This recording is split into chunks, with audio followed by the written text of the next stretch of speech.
everyone. Thanks for joining us on another episode of the Cannabis 45 podcast with Jon and George. We're stoked to have Mike Stringile, founder of MJS Consulting, with us today, all the way from Vancouver.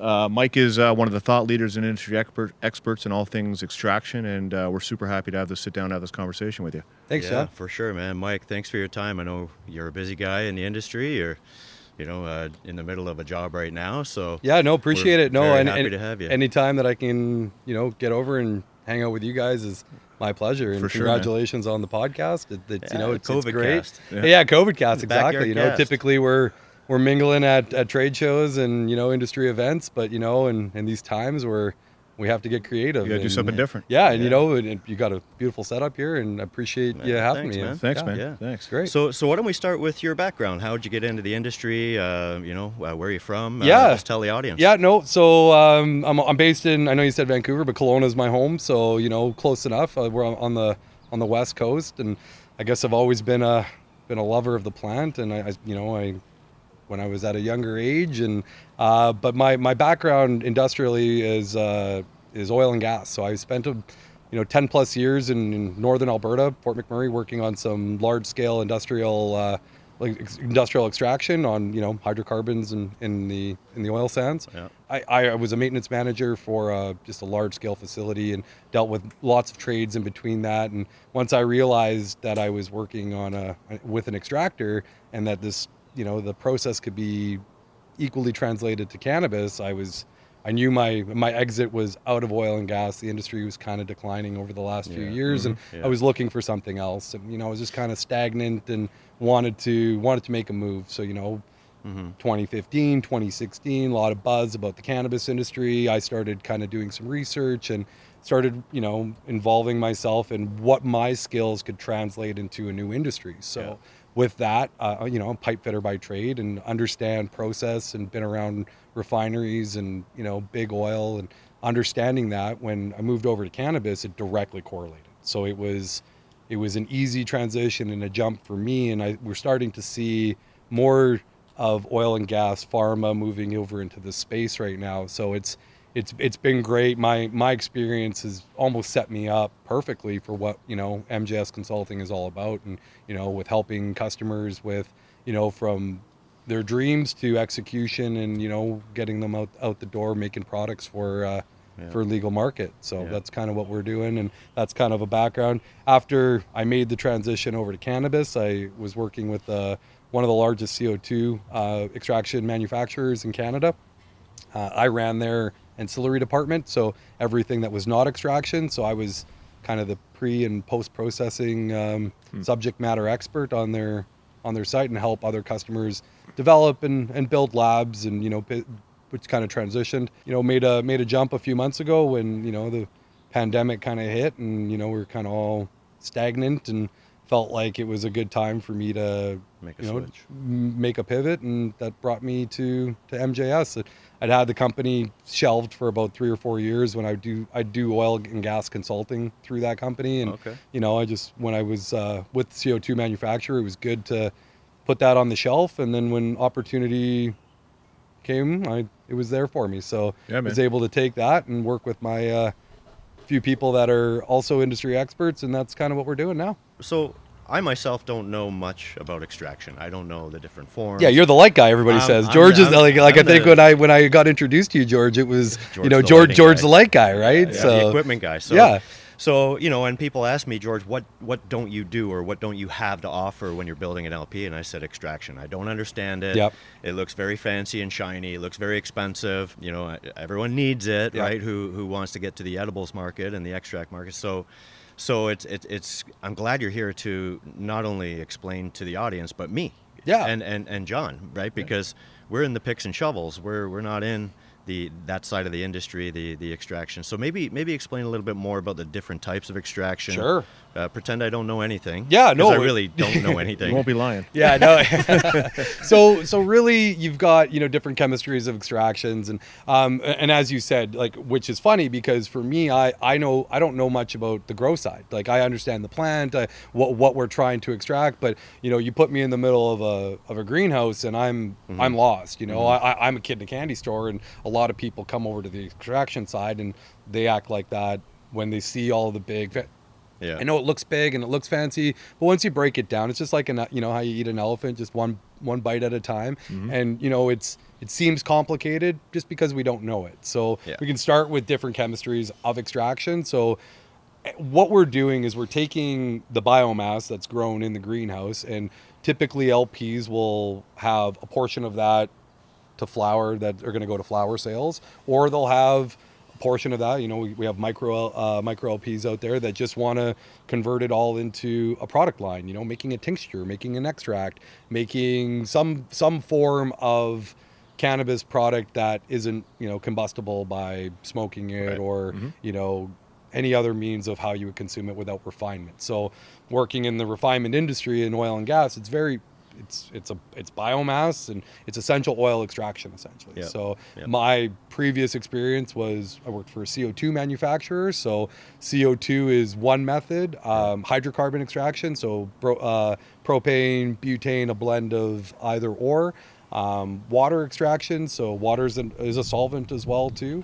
And ethanol. Those would kind of be your four main chemistries or processes of extraction that you would lean towards, and I can kind of give you the breakdown. Yeah, what's the process with the benefits CO2 of each? extraction versus water versus? Yeah, so what you would, it's what you're making. I guess the end goal of how you would determine what chemistry or whatever you're going to choose, and I would recommend a little bit of each. So they always say, well, Mike, you worked for a CO2 company. Well, you must be a CO2 guy. Well, I worked for a CO2 company, but I sold ethanol extraction, hydrocarbon extraction, water extraction equipment. I sold everything. So, like yourself, picks and shovels. I came from the picks and shovels. Not one size fits all. It's not. It's really, it's understanding what the customer wants, the client is trying to make. So if you want to be a high-end shatter brand or, like a dabbable craft product, well, you might not want to go with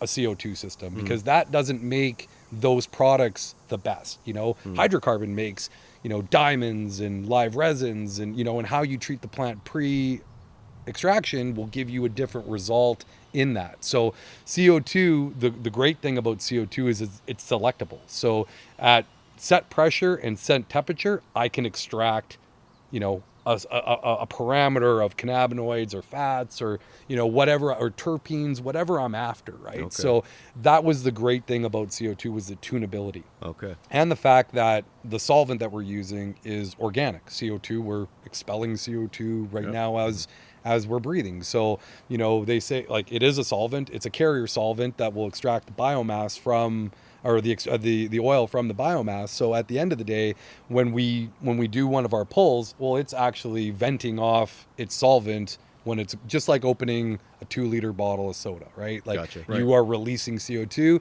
and what happens in the CO2 extraction is the oil binds to the liquid CO2, and in phase management, it actually releases and has they'll recondense or recover the CO2, and the oil will drop out, and that's your extract. So typically, which was great for that company, and what I was doing was that's at crude oil now. Well, just like anything, a crude form is going to be the least valuable. So extraction companies were saying, okay, like I've got my extractor, but it's the post-processing is really what determines what you want to make. Okay. And how you would determine the equipment of what you would choose would be on the products that you would be expected to produce. So if I wanted to do a medical grade tincture that was destined for Germany, well, I would probably consider CO2 because the equipment is highly regulated in Canada at least, right? So you have to build it to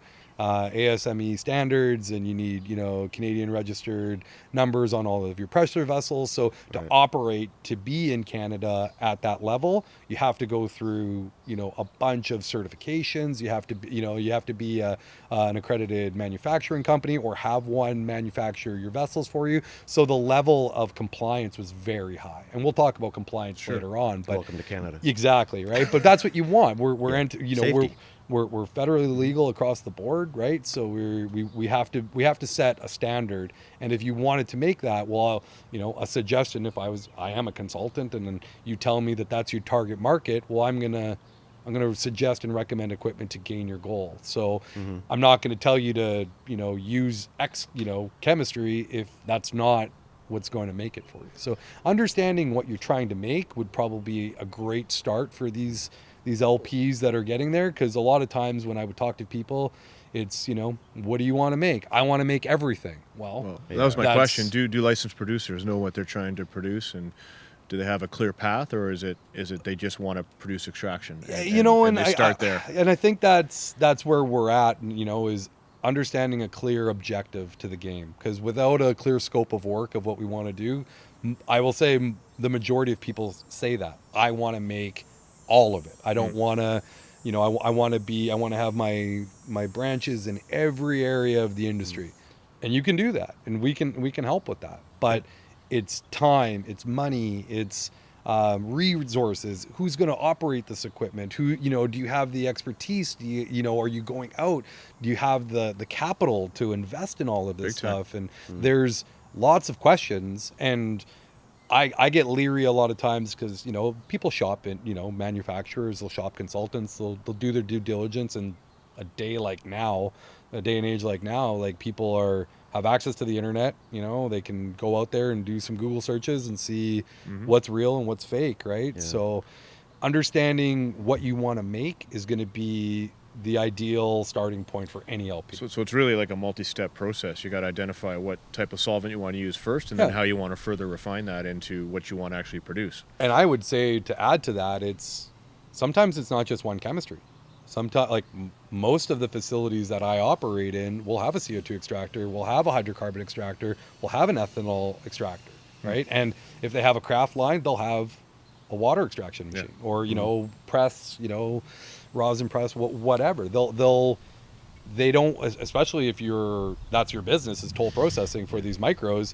If you're a one-trick pony, it really limits you, right? So understanding scale is key, because everybody says, well, I want to be able to do, hammer out these, 2,000 kilos of isolate contracts per month. Like, to have that infrastructure in place, you really have to understand how much biomass you need to produce that much product, with your efficiency losses in between each step. Because in extraction, it's all about optimization, efficiency, and making sure that you get the most out of that product throughout the process. Because you can leave cannabinoids back in each process, and if I start with a kilo and I end up with 200 grams, that's a lot of loss. I better make sure that I can sell that 200 grams of product for enough that it made it worth my time, the building, my shareholders.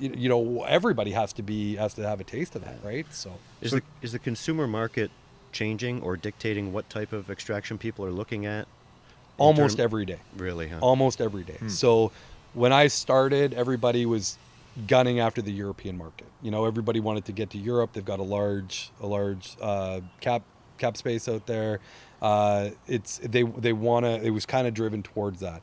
Now, with how difficult, you'll hear terms like GMP, EU GMP. These are regulatory, standards that are governed from OEMs on how they make their equipment. Is it good manufacturing practices is what the acronym stands for, and does that equipment meet those good manufacturing practices, right? So they don't realize that sometimes this has to be at pharma level scale for to export these products. Well, and GMP isn't a stamp. It doesn't, people will say this, right? Yeah, it's not saying, oh, hey, we've got our GMP stamp, yay! It's certifying the whole process that no deviation was made. If I'm a large pharmaceutical company and I want to make acetaminophen, and and I deviate from a step, and there was a recall, I think, 8 or 9 years ago. I remember there's a large, distributor that had a recall, and they took off, I don't know, millions of products off of the shelf that, you have to be able to do the same thing. Yeah. Right. So it's traceability, and it's understanding the entire process of once you start wanting to export. So now people, and people would say to me, well, I want to be GMP right out the gate. Well, nobody's GMP right out the gate. You have to go through a process of being, And an audit. and an audit from the other company that Right. comes over and says, yes, you are following our, standards and you meet our level of excellence. We will now buy your product. Yeah. So you have to be running for a certain period. So validating on pre-GMP equipment is very difficult to do and very expensive. It's done. People are doing it, but that's where capital comes into play, right? Yeah. So what are some of the common mistakes you're seeing in your experience in this newish industry that people are making? Any advice, right? Yeah, that's a really good question. I would say what I've come across is wanting to maybe take too much on all at once. I would say, start maybe a little bit smaller, even on an R&D scale, and then find out what bottlenecks are, the hurdles are, the challenges are within your organization, and then make a game plan based off of that. You might not want to go and spend, $300,000 or $400,000 on a hydrocarbon system if hydrocarbon isn't legal in your Right. in your jurisdiction, right? Or That if one you, seems obvious. yeah, and just making sure, or if you have an ethanol facility that is in a rural area or maybe a downtown facility, and the fire marshal or the regulatory body that's going to approve that isn't going to let you have 2,000 liters of storage ethanol outside like that. Like, so your whole plan of being, the largest distillate producer in, Toronto, let's just say, for where we are, and your governing body won't let you do that. Well, you got to go back to the drawing board. That's a really, and if this was our plan and we procured equipment and then all of a sudden we found out that we'll never get approval. Yeah. Well, now it's really hard to repurpose this equipment, and you're gonna take a hit on it, right? Do So you think the landscape's changed from, say, 3 years ago when you had cultivators coming in, they wanted to grow it, they wanted to process it, yeah, they wanted vertically to extract it. integrated. Yeah, But now you're seeing more specific companies set up around just extraction.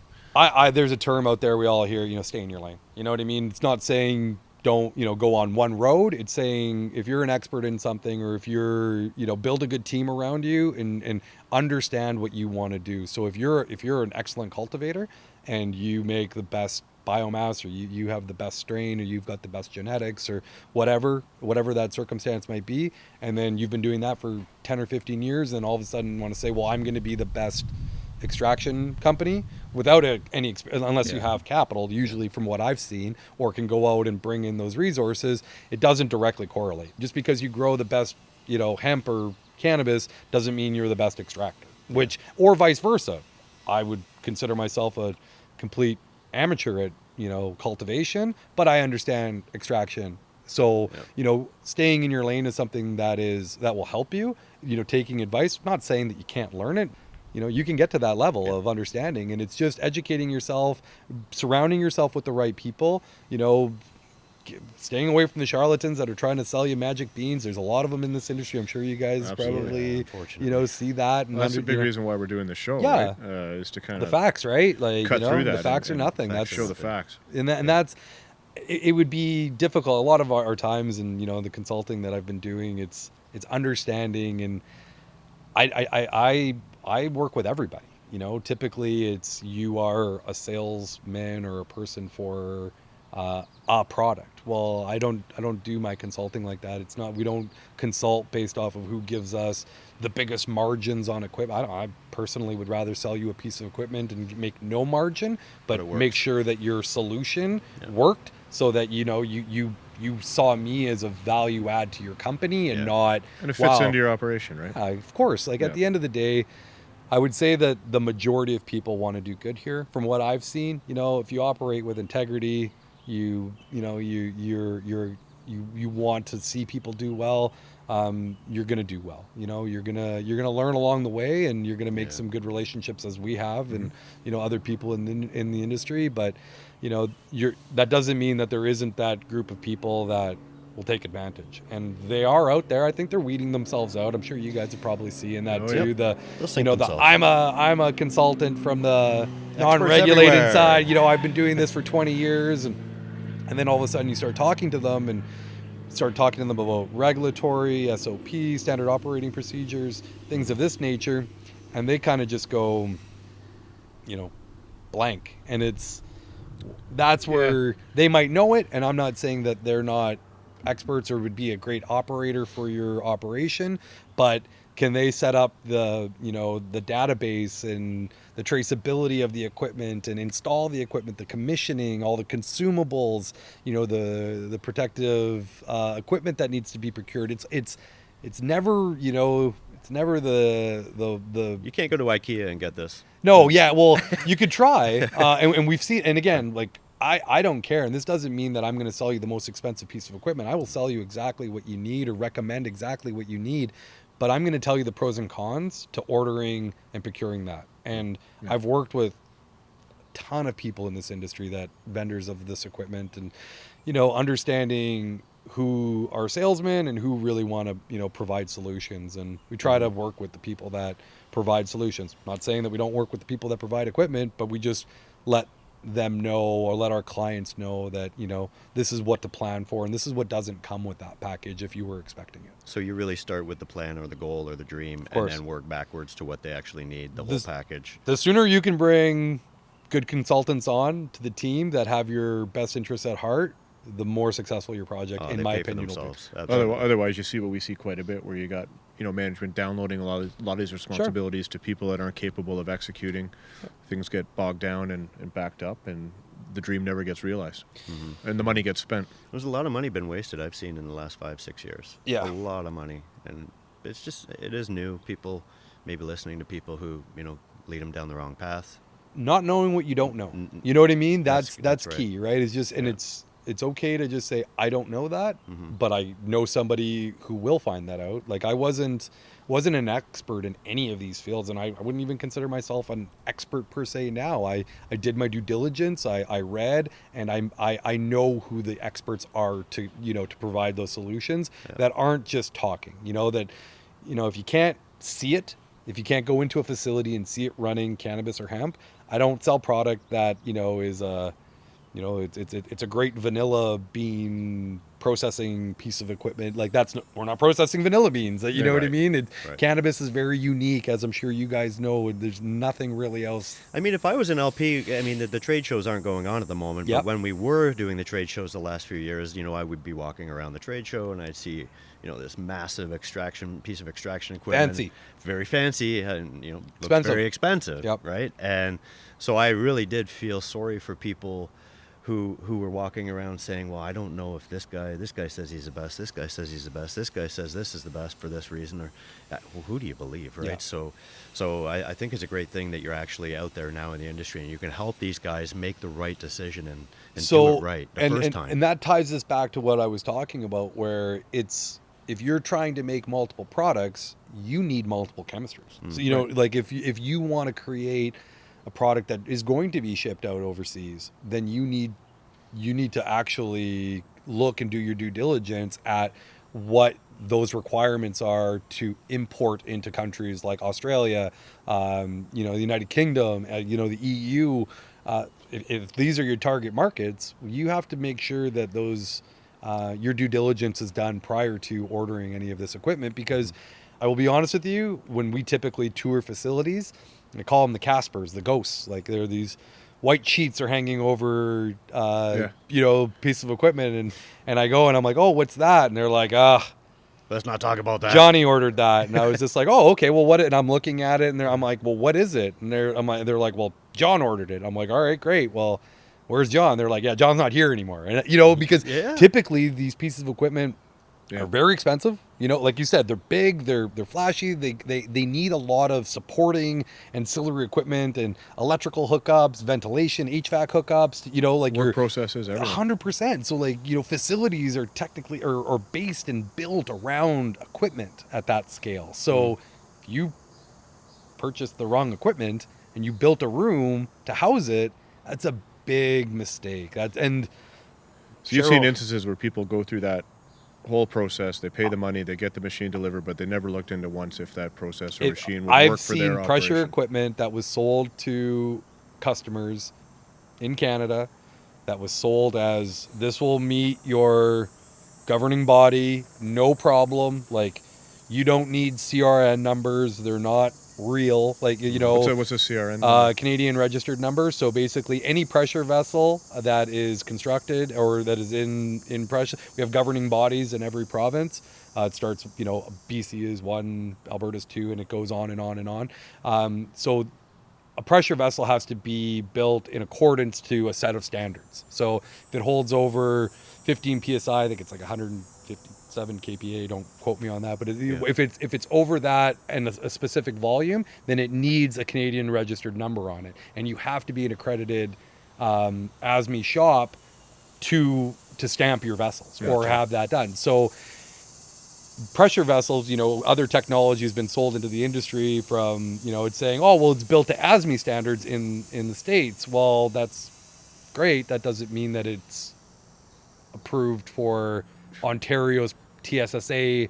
TSSA is the governing body here. And they didn't look into that. And so they don't look into that. Again, it's not, I guess it would be a mistake, but if somebody does, going back, you don't know what you don't know. If you've never procured pressure equipment and you've never done that before, you might be a weed guy or you might be a hemp guy or whatever that might be, or a real estate guy, and this is what you're getting into.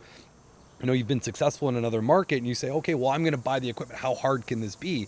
Well, you know, you spend $200, $300, $1 million, $2 million on a piece of equipment that now they literally will put a stop sign on your door, red tag, and say, you are not allowed to use. They will lock your door on you. Well, I guess a lot of these pieces of equipment are being manufactured overseas, right? Different countries. Well, and they have different quality programs. You know, a lot of Asian markets the quality of steel isn't the same. You know, they'll put byproducts. I've heard of some things coming from Asia that will leach chromium. The stainless steel isn't the same grade, and it'll leach chromium into the biomass. People are going to do analytical testing in the space, and and they get heavy metals, and they're saying, well, I didn't have heavy metals in my well, the heavy metals are coming from your extraction potentially, right? So, and they don't even think about that. So it's a lot, and I don't want to scare people, but I kind of want to let people know that it's, you know, if you think you're going to get into this space and, you know, just say, oh, well, I'll wing it, you're leaving yourself open for a lot of You spend more of your time helping somebody get set up from the beginning, or helping people that have a problem fix I would say problems? Majority of our customers are at the point where we're there to fix something. We're there to get them out of a... It's a shame. It is, you know, and that's why working with you guys, you know, with the industry, we've got a good, you know, network of, you know, solid minds and, you know, integral people that want to see people do good. So if we can get in early enough where, you know, they haven't made a mistake. People always say, well, wow, this, you know, I will always recommend quality equipment for what they want, right? Like I lean towards certifications, things that come with training, things that come with, you know, warranties and support and all. Like I will lean towards manufacturers that provide that, because it's, and yes, you will pay for that up front, but what's the cost of poor quality? You know, what's the cost of not being able to turn a piece of equipment on? What's the cost of, you know, delays and, you know, construction, renovations, running new electrical if the new equipment that you bring in has to, you know, runs on a different phase of power or needs different ventilation. If you could have did that in the beginning and, you know, saw the foresight of, you know, and prepped that, now you're not doing, it's just like a renovation. You know, everybody says, well, I'll buy an older house and I'll renovate it. Well, you know, if you rip down the walls and find that you got a bunch of asbestos and non-rated, you know, piping, you've got cast iron, you know, piping in your house that all needs to be replaced. Well, a good deal on a bad decision doesn't mean it's a good deal. Not a good deal anymore. Right? You know what I mean? So it might have been better to just start fresh from the beginning, right? But there may be areas that they can save money. You can lead them to, right? Like you don't need that. I pride myself in, and that's how I've made a good reputation for myself, is not selling. You know, if you need a car, and you say, Mike, I need a car and this is my budget, you know, I'm not going to bring you to the Ferrari dealership and say, here you go, here's your Ferrari. I've got like, 6 kids. You know, yeah, like, but if you say, hey, like, I want to win races, and and this is my goal, well, then we're going to go supercar shopping, you know. But if you're like you said, I got to get to the grocery store, I gotta do this, I gotta do that, I gotta make diamonds, I gotta make shatter, I gotta make isolate, I gotta make tinctures, I gotta do, you know, this is my laundry list of products that I want to make. How do you know? I'm not going to say, well, here, buy this, and it's going to hit one button, it'll do all of that for you. So it sounds like, although you're coming in to fix problems, basically to fix that problem, you got to go back to the beginning and start again. What are you making? You know, determine what you want to make, and then your customers want. And there's lots of good, you know, consultants. Yeah, what are you seeing out there from popularity or kind of what guys are bringing online? Is that based on market demand? So yeah, right. So right now, again, we're in a unique we're in a unique space where you're starting to see more craft, more of these licenses from Health Canada are starting to be approved. You're starting to see, you know, like vape cartridges are being are online. They've been out for a while. Vape cartridges are being online. Full spectrum oils are coming out. Tinctures are coming out. Topicals are coming out. Live resins. You know, live resins, shatters. You know, all these higher end consumable products. What I do, how I've done my research is I kind of look at developed markets in the United States, right? Yep. Like I before all of this non-travel kind of happened, I spent a lot of time in Colorado, California, you know, understand Washington, Oregon, where, you know, these markets have been developed over time, and start kind of seeing what, you know, what and you can go on the internet and go, you know, see what what's selling or what's moving, but ultimately you've got to have a plan. You know, there's some key things that you need to have. You know, you need to have a building to do this stuff in. You need to have a license to produce this material and to make these things. You got to have the biomass, as you guys know, right? Without either are you purchasing it or are you growing it? Like, how does that? Do you have the relationships? Does the quality of biomass affect the quality of the extraction you're taking out? Garbage in, garbage out, right? So I think just like anything, if I grow, you know, crummy grapes, can I make the best wine? Probably not, right? So that being said, if my goal is to make a tincture, let's say, right? So I'm diluting cannabinoids in a carrier oil, right? Well, for topicals, people that don't like to, you know, this is more for, you'll see this in the medical market a lot, where that's how people are dosing, but it's moving over to the rec side. You can buy tinctures online and in any of the provincial sales outlets. And, you know, if I take, I think it's 0.03 milligrams per 30 milliliters is the standard dilution for extract and what you'd get per Health Canada. So if I take 0.03 milligrams of the best wine and I dilute that into water, and I take the same amount of average wine, and I mix them around, do you think that you could tell the difference between that? Probably not. You know what I mean? But if I have a high-end quality craft product, let's say a live resin or something that I'm gonna, you know, put in my, you know, in some sort of vaporizer, or, you know, and I'm gonna go, and I'm looking at taste, smell, you know, those ambiance, the you know, every the terpenes of the plant, and I want that. Well, yeah, like that's going to dictate. And I start with crummy, you know, popcorn trim, or, you know, like it's not going to have those flavors to carry over.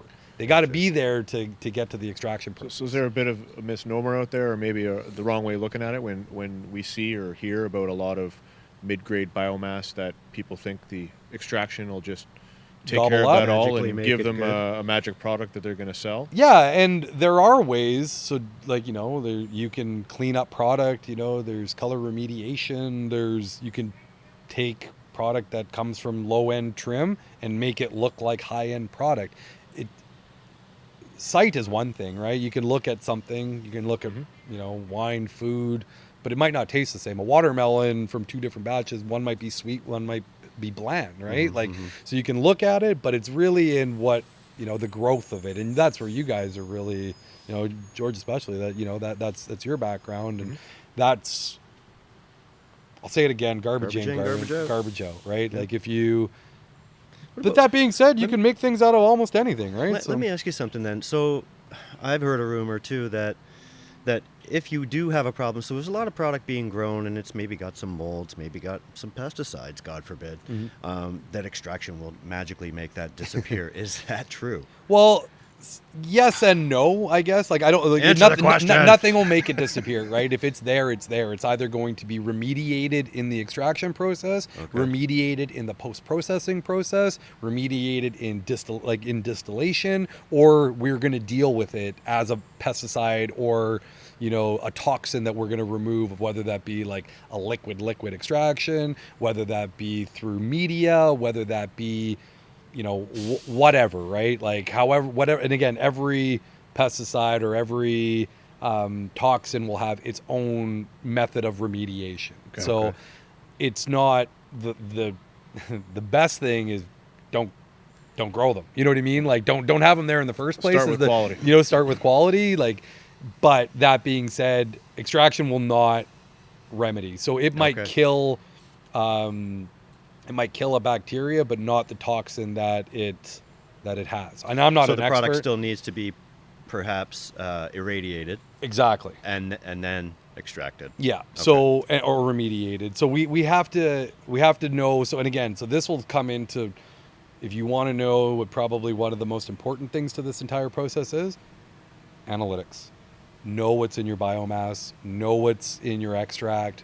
Know what's in your products so that you can deal with it. And variances between analytical testing labs vary. You know, a lot of people say, well, you know, well, I sent out a sample, it came back 92% of my distillate. They sent 3 samples out. Another lab came back at 65. Same sample. Sample. It's how the prep was done. It's, you know, and I spend a lot of time with analytical companies that make this equipment, and we recommend quite a bit of. We say that you should have in-house testing. Because if I take a sample of my product and I send it out, and even at a rush is 24, 48, 72 hours. Those are some of the fastest speeds that you are going to see in analytical testing in the cannabis and hemp space or in any space. So you're telling me that I'm going to run my process for 24, 48 or 72 hours before I can make an adjustment? That's scary. You know what I mean? Like that could be the determination of destroying an entire lot. Let me ask you a really, really dumb question. Does the moisture content in the buds dictate anything on the other side? Oh, that's the number one question right there, man. That's actually, there you go. Moisture content of biomass is so important that people don't realize, right? It's one of the largest issues in post-processing is dealing with so I'm a hemp farmer, or I've got, you know, a 2-acre greenhouse, and like it's all going to come down relatively at the same time, unless it's segregated or unless you've got it all sectioned off. How do you deal with that influx of biomass that you need to dry? You know, Mother Nature is always going to do it best, right? Like, you know, hand curing it is going to be the best result in, you know, humidity controlled environment. But a lot of people want to do it quicker, faster, microwave, put it into ovens. Freeze drying, right? Exactly. So anytime I alter something, add heat, add vacuum, add, you know, if I'm doing something, I'm gonna change something. If I apply heat, I'm gonna boil off. Terpenes will boil off at atmospheric pressure. You leave your bag of weed open overnight or your container open overnight, it's gonna dry out. You know what I mean? Like, they boil off. So anytime I add something to it, if I want to speed up time, I'm going to lose something. So if I just grew this amazing 25, 26% flower, and now I want it to go into my CO2 extraction, well, CO2 extraction typically needs a moisture content, you know, between 0 and, you know, 15, 20%, let's say, in the biomass. Typically below that, you know, below 10% is where you want that to, where CO2 has a greater So you're affinity. saying it does actually benefit to have drier bud going in? Absolutely. Well, in CO2. So in CO2, drier bud for sure. Now, for BHO, if I'm making a live resin, I have to freeze that. Like, I want it frozen rapidly. So I'm actually taking the moisture content and kind of locking it in there. So there's different methods, different chemistries, different pre-processing. So are you striving for consistency in the relative humidity depending on what product Well, you're trying to produce, or are you striving for a specific amount of relative humidity? Yeah, again, like and it depends on the manufacturer. Like some manufacturers will have the ability to deal with water, right? So in the process, so I would always refer back to the manufacturer. I'm just talking in generalities, right? So moisture content is directly related with extraction, and it's dependent on what chemistry of extraction you're going with. Now, CO2 will have one set of parameters to guide within. BHO, butane hash oil or hydrocarbons will have its own parameters. Ethanol is pretty much good to go for whatever. Ethanol is an amazing solvent that'll just strip everything, and then you'll just, water will bind to the ethanol, and you'll have to, deal with, if I have 200 proof ethanol, the minute I open that container, it's already absorbing moisture from the air. So, just dealing with the moisture, where it goes in the process, and understanding the chemistry behind it is what will help you plan and mitigate for these circumstances, or else you're just going to be spending money on solvent and then junking it. What about the yield, CO2 versus the other ones?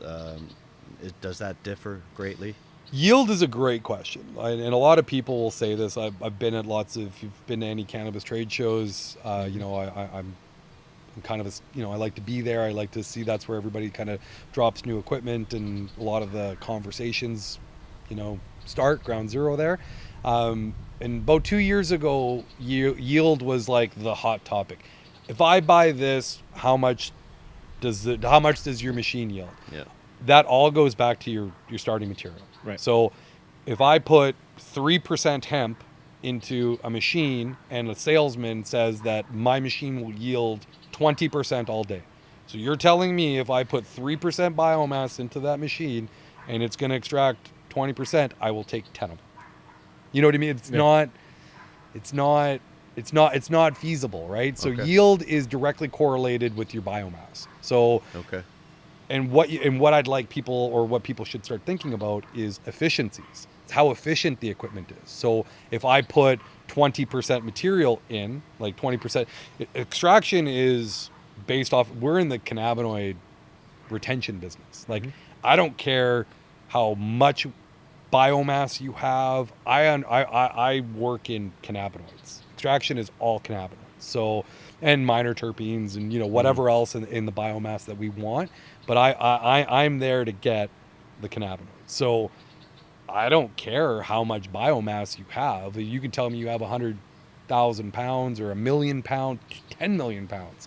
But if it's I'm interested in how many cannabinoids you have, because those cannabinoids will dictate my efficiency losses through each process. So ethanol, for instance, can extract, up to 98% of the cannabinoids of what I want. I just have to deal with separating those, the ethanol from the cannabinoids. Terpenes bind to cannabinoids, so it doesn't really, if I have a high strain of THC and I want to run it through ethanol, well, I'm not going to have a very flavorful product, because those terpenes will bind to the ethanol. I can't boil off the ethanol without losing the terpenes. It's too. Does that make sense? Yeah, absolutely. So it's when people like. And that ties back to the analytical testing you mentioned as being such a critical component. Exactly. So understanding what you got to start with. What people might want to do is do maybe do a terpene run.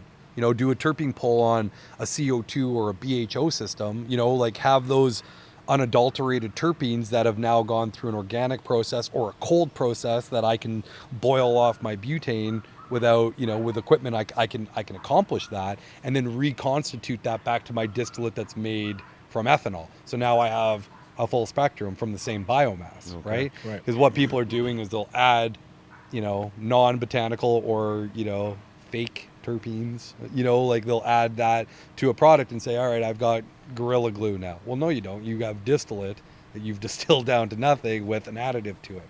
And we try to, well, again, not a bad thing. If that's your business model, we'll happily, we can get you there too. But it's more about, what are you trying to make? If you want to be a craft product, or you want to be, this is what you want to do, we'll tell you what you need, or what equipment you need to try to accomplish that. So what about the large, I've got, 100,000 pounds of hemp. Is one technology faster, or is the throughput greater with one over the other? Like Yeah, ethanol I would say versus- so. Like if you were coming to me, George, and you were saying, hey, I got that amount of biomass and my end product is, let's say, distillate, you want to, or isolate. I got a huge isolate contract I want to make. We would break down how much square footage you have in your facility, what size equipment you would need to do, what your working model would be. You know, like, are you planning on working 3 days a week, 8 hours a day? Well, now we need much bigger equipment. Are you planning on working 24 hours a day with smaller batches of equipment? Like, and this is the due diligence and the process that we usually take, right? But for chemistry wise, if you were approaching me with that, I would probably recommend you to go with an ethanol system that, you're trying to make a, it's like sugar, right? Like, Coca-Cola and Pepsi all have sugar as an ingredient. Well, if I'm making distillate, that's my sugar.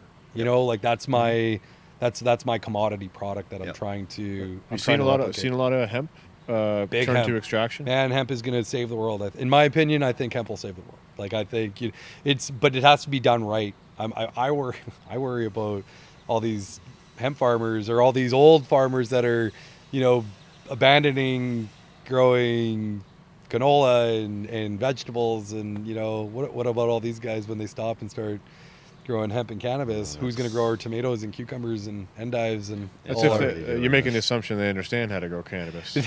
You know what? Good call. Yeah. So, but that being said, I see a lot of biomass in the industry, but selling it to market is probably the key. Making sure that you've got, people to buy the product, and where it's going is probably the biggest. So have hurdle. a business plan is what you're saying. Have a good business plan. A Imagine lot of people have business plans, but having a good business plan would probably be ideal. And I would definitely encourage people to ask outside of their circle. Even if you got to bring in some outside counsel just to get a third, get a second opinion, get a third opinion, right? Like, understand who's going to have this stuff, and who's going to have your back, and it might sound good in your circle, you might, and again, it's who you're surrounding your circle with, right? Like, are they yes people, just kind of saying, yeah, this is great, yeah, this is great, and then realizing, wow, this was a really bad idea, and you've gone so far, and just trying to mitigate the damage. Now and your mitigate circle's the not risk. there anymore. Yeah, exactly. And now they're all working for your competition. We're dealing with a lot more and more of the micro cultivators these days. Yep. Coming to us, they're coming online with licenses. They need all the help and advice and guidance that we give to kind of larger commercial operations. From an extraction standpoint, with micro cultivators, maybe we could talk about kind of what you recommend for a micro cultivator that's ability to grow their product for them. Does it make sense to set up a small operation to extract themselves versus It's expensive. toll process through somebody else Yeah. versus what's the best approach if a craft micro grower wants to get their product into an extracted form? Yeah, no, that's a great idea, and there's going to be a ton of micro processing licenses that are going to just keep getting released because the product's going to need to be there for the demand. Yep. So, what I would recommend is vertically integrating yourself is expensive. It's there's a lot of regulatory behind it. Not to discourage anybody, but it's not as easy as I have a micro, I'm just going to apply for a micro processing license. You now have security that you need to deal with. You now have QA. SOPs, QA. It's a process, and you can be. I don't know if I would necessarily recommend that. I would probably say your first bet would be look for someone who has invested tens of millions of dollars in a facility that's already extracting, who already has who's made the large capital investments, and have good partnerships with them. Grow incredible cannabis, right? Like, have better product than your neighbor, essentially, right? And that'll differentiate you between your competition. Okay. Yeah. Most of the micros are going for that craft cannabis anyway, high-end flower. So, you're probably right. Like you said, stay in your lane, right? Yeah, Just do what and you're good at. it's not a discouragement in any means, right? Maybe you're highly successful and you want to have Or understand it. I would typically say that if you were going to do that and you want to extract at that level, unless it was for a very boutique product, like if I'm if I'm going to grow 600, what is it, 660, 650, something around there. If I'm going to grow 650 kilos of product, and we can do the math and kind of, break down what they're going to make, and I'm making a winterized oil for a gel cap. You know what I mean? I need very little solvent recovery, very little homogenization. I've got an LP that's going to do my gel caps. I just have to B2B them my product. They'll send it back to me. I'll package it in its craft packaging and go from there, right?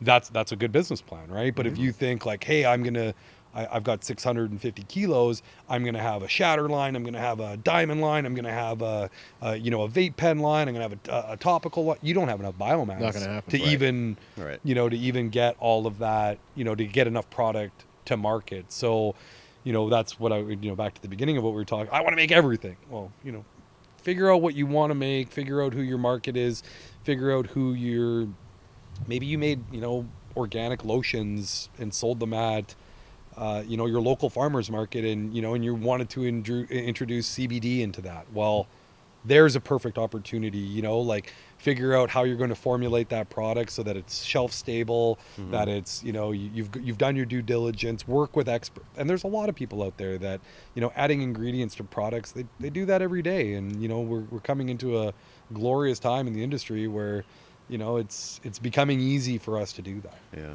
What about, okay, so there's a lot of people growing at home now, Yep. right? It's 2020. Yeah. Is there any way they can extract 4 plants or whatever their Yeah, license allows? I mean, is there so I would a recommend system that's relatively inexpensive to do that? Yeah, so Stuff again, people could play around with. benchtop, absolutely, all day. So there are systems where, for this craft side, where I would even say that's beyond craft, where it's hobbyist, right? Like you're curious, you want to make your own edible gummies or Exactly. whatever, right? Like you said, you've got your 4 plants that you're legally allowed to tend to, and you want to do something. Maybe you don't just smoke, don't wanna smoke right? flower. Yeah, you want to make a product, right? You can do it with the essentials that you have, just a slow cooker, Yeah. some Everclear ethanol from the LCBO, like you can do it on a scale. Again, it's safety parameters. Like that's where I would caution to the wind. You got the person who's dumping 90 proof alcohol on their open range Rice burner, cooker. you know what I mean? And Smoking. and all of a sudden that's the stories that you typically hear on the news, and so, it's very rarely, it's people that are doing things wrong. So Are there systems maybe on the market or coming to market to make it safer at yeah. home? So they do have that, right? So again, it's cost, right? You can get small ethanol recovery systems that will reclaim your ethanol. You can get down to a 1 liter roto evaporator. Maybe you're spending $5,000 or $6,000 on that, but it's designed to do what that's going to do, right? So, and at that scale, you're allowed to have 1 liter, 2 liters, up to 13 liters, I believe in BC is what you're allowed to have of solvent in open pour, right? So, but check with your local jurisdiction before doing any of this. And just do your reading, do your due diligence.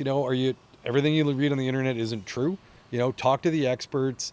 You don't want to hurt anybody. You don't want to hurt yourselves, right? Like the last thing we want to do is, have a product that we didn't properly reclaim the solvent on, and now you're ingesting something that's not healthy for you, right? So You got to be safe. You got to be safe, right? And it's not knowing it is not a bad thing. Like just because you grew weed for 20 years doesn't mean you know how to extract it properly, and you don't handle have ethanol to. properly. Ego is key. Yeah. Just try not to have an ego, and ask questions, ask more questions. And if anybody's frustrated with you without asking questions, I would assume that they might not be the right people you want to ask. Are you frustrated with me? And No, my questions? no. This is great. got another one. Like I said, this is I'm full of it. Come.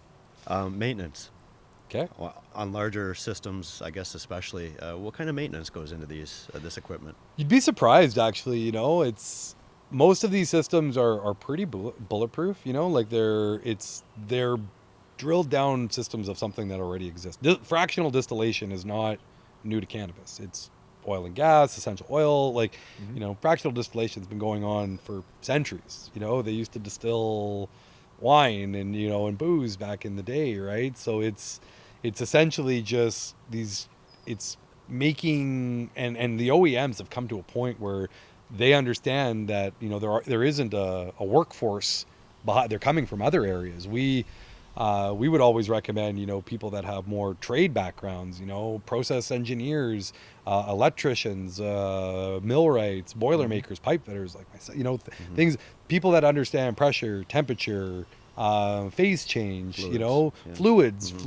thermodynamics. These are things that aren't new to anybody. They, you know, all other industries have these in their, you know, portions of this in their disciplines. It's just making sure, you know, what you need. Maintenance is key, though, right? Like if what about cleaning and disinfecting this equipment? Yeah, so Health Canada, we're highly regulated up here, right? So, you know, 99 IPA, isopropyl alcohol, you know, hydrogen peroxide, you know, methods, you know, we use ethanol in extraction because it actually takes out more of the fats and the lipids and the biomass than an IPA or an isopropyl. So we have there's lots of regulatory behind, and maintenance and cleaning go hand in hand. So if you can't properly clean the equipment between extractions, cross-contamination, and I mentioned that earlier with losing batches and lots based off of, you know, heavy metal contamination, let's say, and this goes right back to what we talked about, right? I ran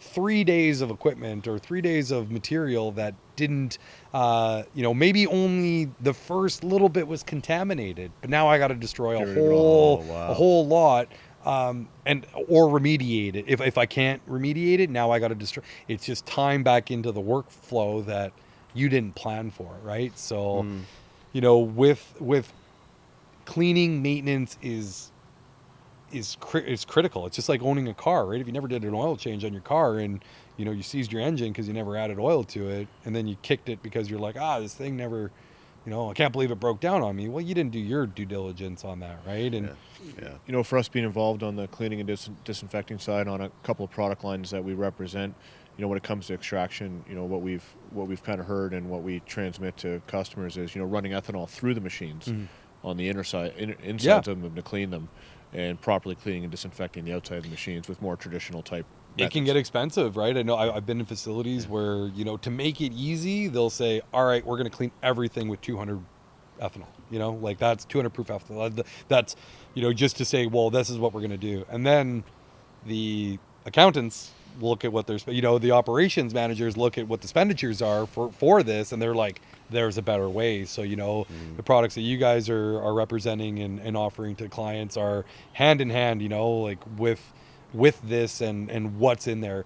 And you guys do the same thing, you know, you're not going to sell them something that's, you know, what they don't need. And you guys have done your due diligence and gone through the testing and gone through Health Canada's approvals of what's, you know, deemed substantial, or, you know, what meets the regulatory for that. For right? sure. So. It's a big part of it. So how I've designed a lot of facilities, and I usually see floor plans, and over here it has extraction room. Yeah. How do they size the rooms properly?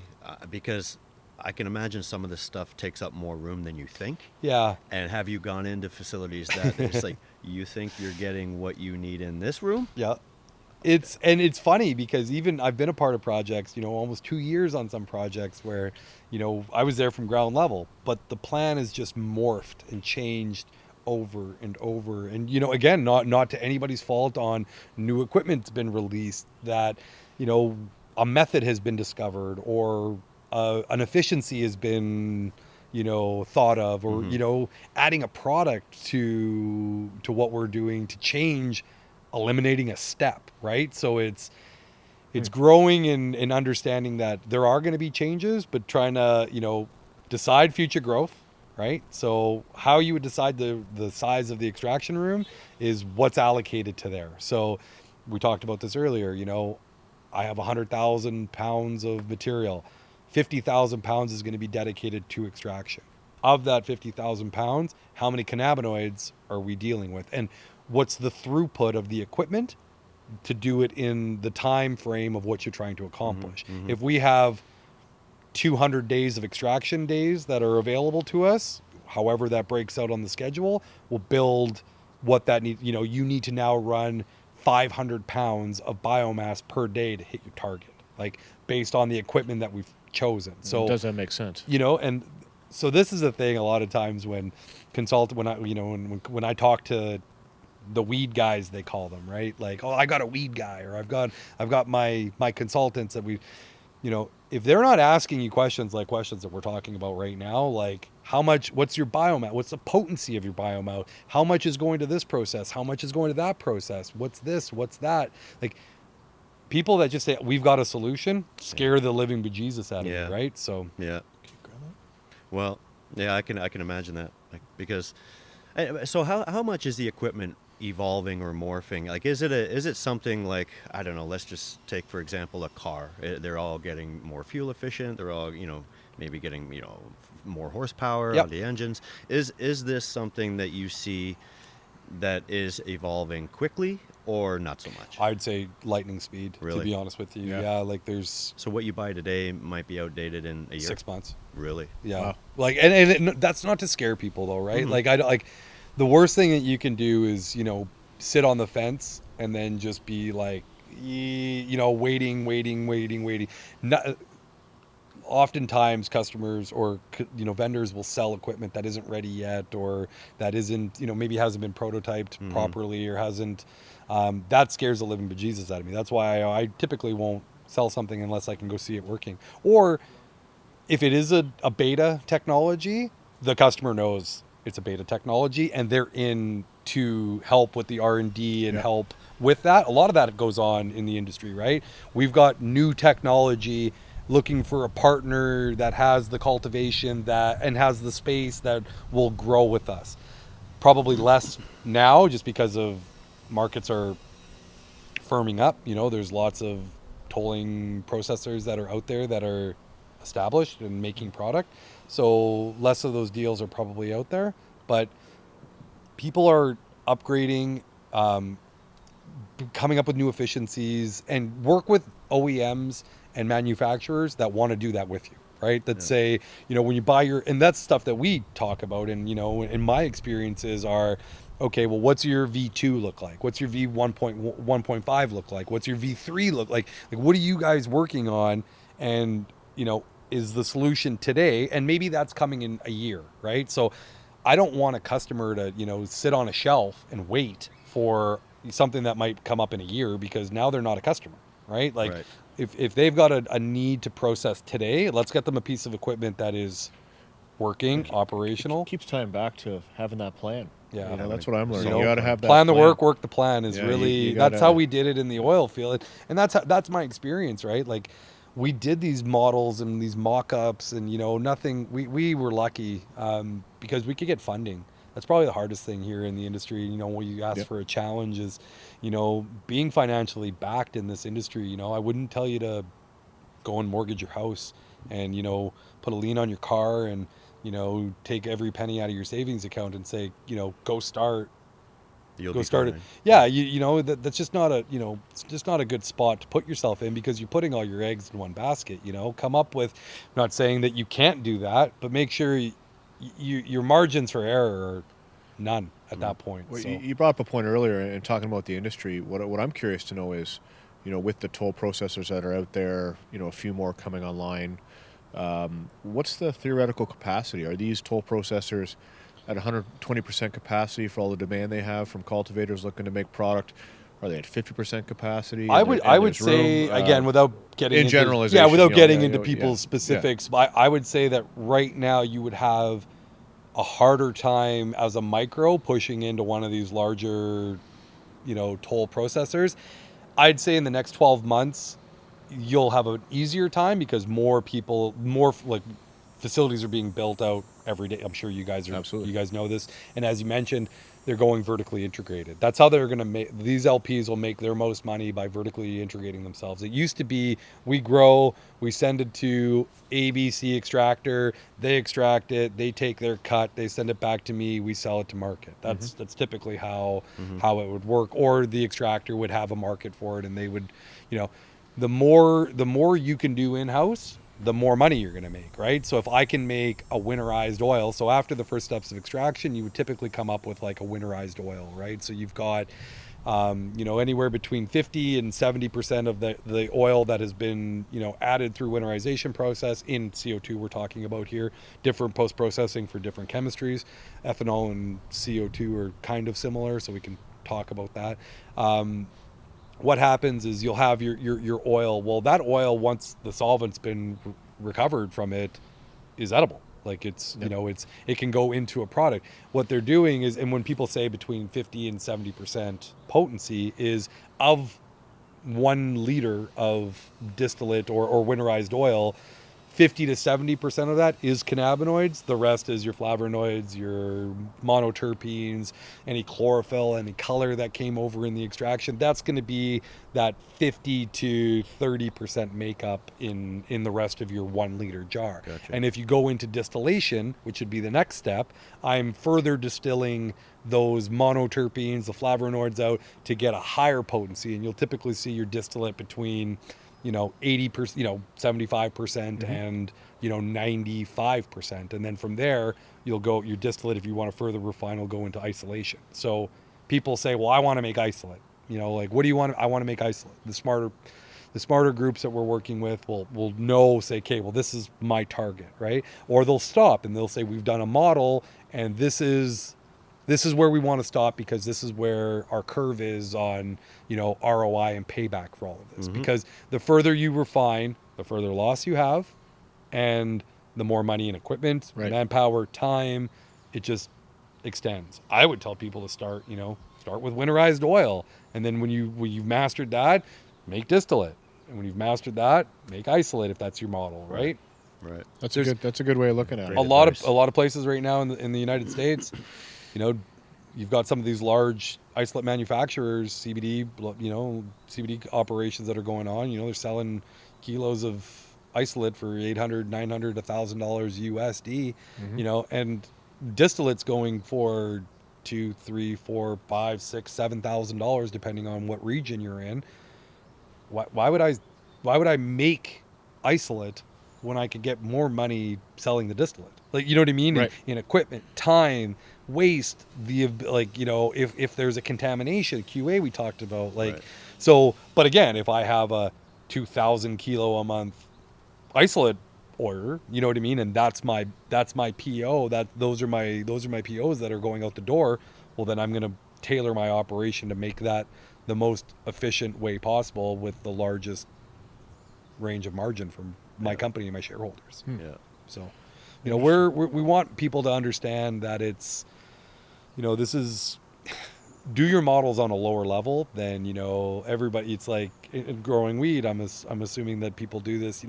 I have one plant that I grew 3 pounds of weed on a light, or 3.5 pounds, and they'll base their Let's build the model on they'll that. base their whole model on the highest efficiencies. And I've talked to people who have bought an extraction equipment and said, okay, your machine or these machines or whatever machine will recover solvent at sticker price, we'll call it, right? 50 liters an hour, 20 liters an hour, whatever the number might be.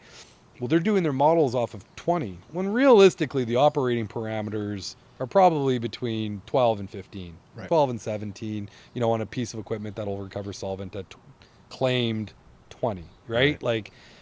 So I would always build your model on the lowest number. You know what I mean? Build it on so that you don't leave, if you decide to grow, you take out another contract, business is going good. Well, if I've built this extraction room, solvent recovery room, distillation room to the max, and I've only given myself the maximum square footage, well, what about phase 2? Maybe I don't have a phase 2, but most people have dreams of growing, and, and that's kind of, that's how you determine that, throughput, let's call it, of what you need to run through. Yeah. What about on the far end of it after you've done all this work? What about storage of, say, the distillate or the oil or secure storage, right? Health Canada will determine. We'll talk north of the border here, just because that's where we are. But north of the border, you're going to have it in some sort of secured storage, whatever your license dictates.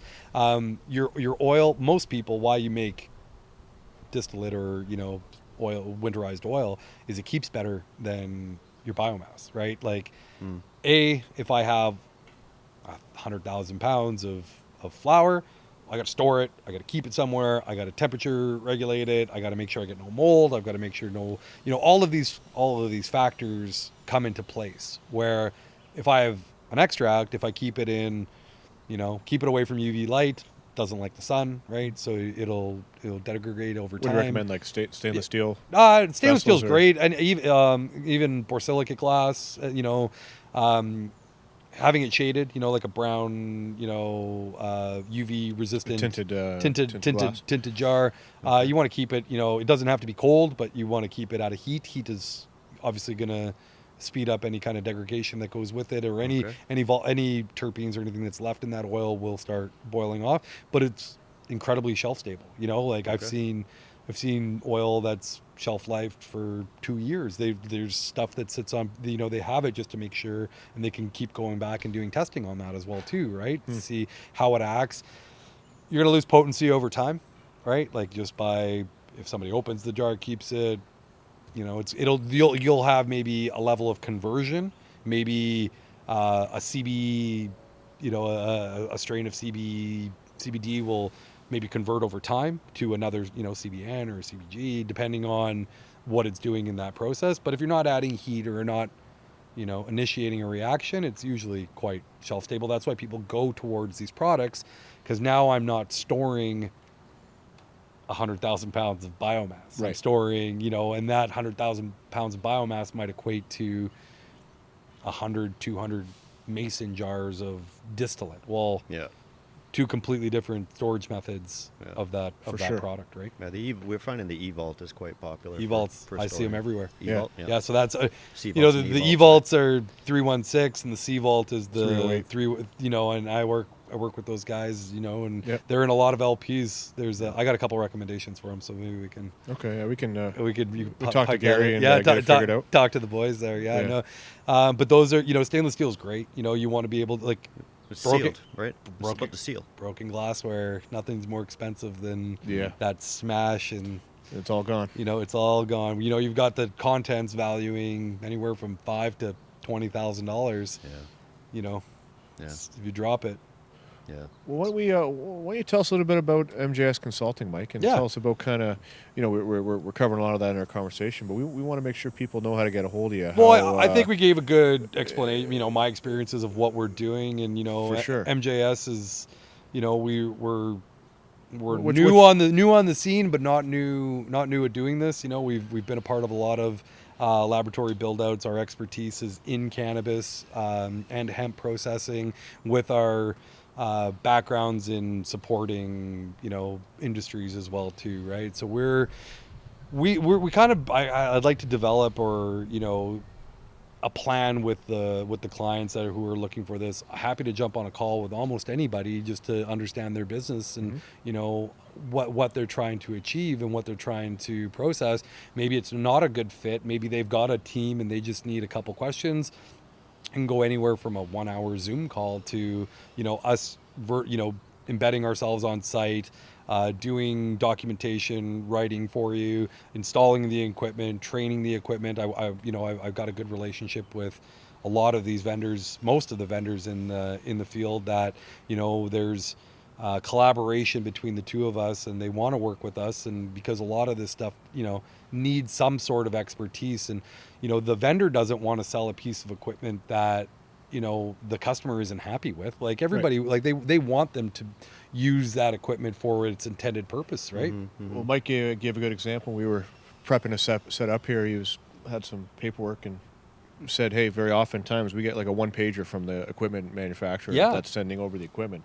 And what Mike and his guys do, they take that information, they got to boil it down into work instructions, SOPs, dealing with trades on site, trades, really blowing up just basically a piece of equipment into 100 different things that you need to consider for the actual installation and proper use and maintenance control of it. So exactly, it's a really great service, and it helps build a picture, right? Yeah. And it's a lot of times we're building that plan that we keep talking about. You're helping to build that plan, and all of those little pieces, and once you see it, we'll write it out in a presentation. I'm a whiteboard guy. If you come to my condo in the Okanagan, my windows are just, floor to ceiling windows in the condo, and I just Mind of a madman. Yeah, exactly. And, and it's and we get into these facilities and we start, drilling down what goes on, and the customer's like, oh well, I thought I just bought the equipment that it shows up. Well, what about all the pre-work that you need to duct it in, and you need to do that does not come with any of your equipment you're going to buy. Like, facility readiness is what we call it, right? And a lot of times while your equipment is being manufactured, you'll have anywhere from a week to 12 weeks to prep your site. And if the manufacturer isn't on top of it, and I would say 80% of them aren't, they're just selling you a piece of equipment, and they'll tell you, they'll say, here's the electrical spec, here's the HVAC spec, like here's what you need to have. But if you have a room and now it's okay, and I'm telling you just from dealing with tradespeople, they get worried about cannabis. They're always like, oh, well, we've never done this before. I don't need you to worry about cannabis. I need you to run a 12-inch, ducting line to my hood, my fume hood that's going to be, taking care of my solvent recovery. So it's talking like the language. It's not rocket science. Yeah, right? it's talking the language. Because what they'll do is they'll say, here, pipe this fume hood. And they'll like, well, we've never done a cannabis fume hood before. You know what I mean? Well, there's nothing different than a cannabis fume hood than any other fume hood. It's this is what, and we just kind of help get that going, right? And help with that. Right now, we've got quite a few projects on the go across the country. The team's busy. They're find working. yourself bringing in your own trades or working with the LP's existing no, we'll trade always network, or they're vetted, right? They're vetted on their side, because typically they'll I try to, jurisdiction is key, right?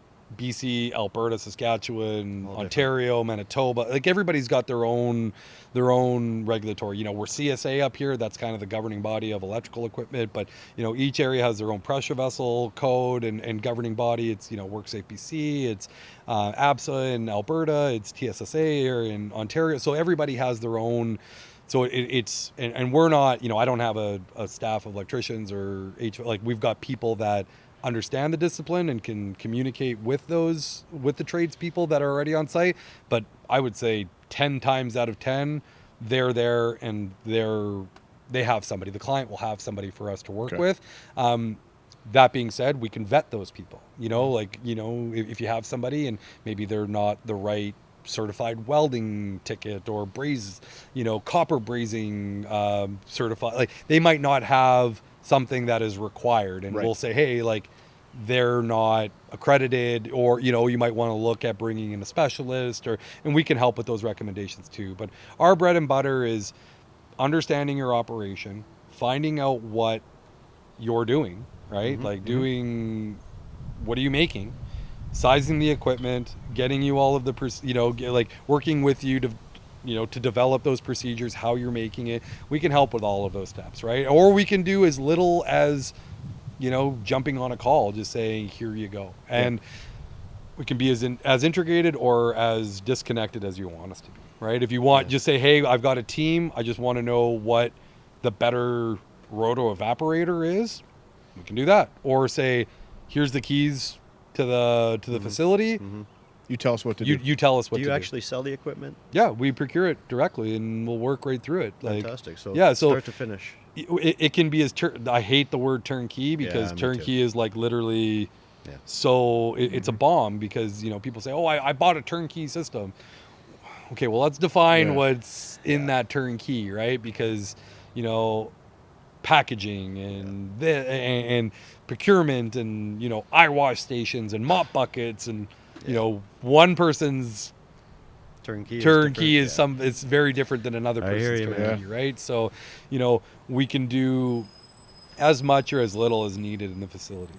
That's great, man. Well, I've sure learned a lot. I hope the audience has too. Yeah, so Mingle with Stringile on Instagram. Yeah, tell everyone how to get a hold of you. Yeah, so Mingle with Stringile on Instagram is kind of my handle there, and we've taken a little bit of a break on doing some content for typically in my past life we'd go in and do equipment reviews, but look in the next the next months here, as regulations and as we can start traveling a little bit more and getting back into our customers' facilities, we'll start doing a little bit more on that. Website's going to be dropping here in the next few weeks. I'll make sure to send you guys a link at what that's going to be. For sure. And yeah, just, contact through your guys's, through your house. We've got a relationship together, and GrowHaus is, if anybody that's coming through you guys can definitely put them in contact with me. And yeah, we're awesome. happy we will to. for sure. We'd be happy to send the expert their way. Well, I appreciate it. I'm very humbled, and thank you so much for. Hey, thanks for making the time. Yeah, Mike, we'll just even this. I'm sure it won't be the last one. Let's do it again. Any follow up of any questions. I'm sure this will generate a little bit of industry buzz. Further conversation. Yeah, of people that want a little bit more, and happy to jump back on and. Anything else that you guys need, we're fam. So yeah, right on, man. All right, brother. Thank you very much. Awesome. Yeah, Thanks so much, guys. Cool, man. Thanks for listening, everyone. This is C45. The facts are nothing with